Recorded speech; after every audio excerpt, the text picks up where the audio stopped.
Hello friends, welcome to my channel. চতুর্থ দিন শেষ হওয়ার পর মনে হচ্ছিল ড্রয়ের দিকে এগোচ্ছে পাকিস্তান বাংলাদেশ প্রথম টেস্ট, কিন্তু পঞ্চম দিনে ছবিটা পুরো বদলে গেল। দ্বিতীয় ইনিংসে ব্যাটিং বিপর্যয়ের পাকিস্তানের। মোহাম্মদ রিজওয়ান ছাড়া বাকি কেউই দাঁড়াতে পারল না। বাংলাদেশের দুই স্পিনার মেহেদী হাসান মিরাজ ও সাকিব আল হাসান 7 উইকেট তুলে নিল। চতুর্থ ইনিংসে বাংলাদেশের সামনে লক্ষ্য ছিল 30 রান। দুই ওপেনার সেই রান তুলে নেন। 10 উইকেটে জেতে বাংলাদেশ। এই প্রথমবার পাকিস্তানকে টেস্টে হারালো তারা। 2 ম্যাচের সিরিজে 1-0 এগিয়ে গেল তারা, অর্থাৎ এই সিরিজে আর হারার সম্ভাবনা নেই বাংলাদেশের। সিরিজ ড্র করতে হলে পরের টেস্ট জিততে হবে পাকিস্তানকে।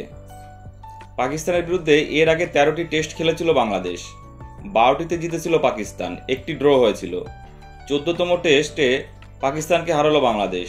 টেস্ট ইতিহাসে ভারত ও দক্ষিণ আফ্রিকার বিরুদ্ধে এখনও পর্যন্ত কোনো টেস্ট জিততে পারেনি বাংলাদেশ। বাকি সব টেস্ট খেলিয়ে দেশকে হারিয়েছে সাকিবরা। পঞ্চম দিনের শুরুতে পাকিস্তানের রান ছিল 23, 1 উইকেটের বিনিময়ে। সেখান থেকে পরপর উইকেট পড়ল। আর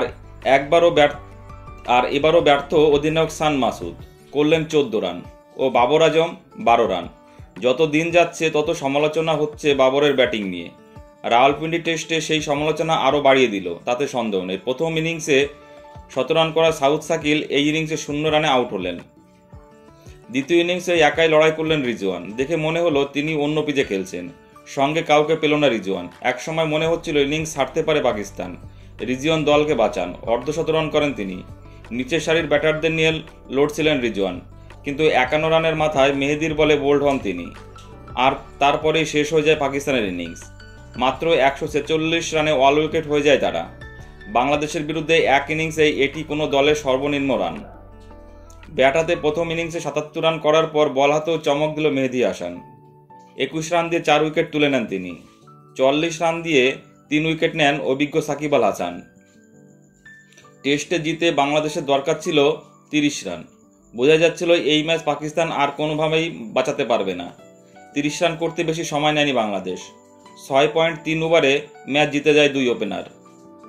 10 উইকেটে ম্যাচ জিতে মাঠ ছাড়ে বাংলাদেশ। ঘরের মাঠে এই হারের ফলে পাকিস্তানের বিশ্ব টেস্ট চ্যাম্পিয়নশিপের ফাইনালে ওঠার স্বপ্ন ধাক্কা খেল। রাওয়ালপিন্ডিতে প্রথম ইনিংসে ব্যাট করতে নেমে 6 উইকেটে 448 রান করে ডিক্লেয়ার দেন পাকিস্তান। 17 রান করেন সাকিল ও রিজওয়ান। জবাবে প্রথম ইনিংসে 565 রান করে বাংলাদেশ। তাদের হয়ে 191 রান করেন মুশফিকুর রহমান, 93 রান করেন সাদমান ইসলাম। পাকিস্তানের হয়ে 117 রান এগিয়ে শেষ করে বাংলাদেশ। পাকিস্তান দ্বিতীয় ইনিংসে 146 রানে অল আউট হয়ে যায়।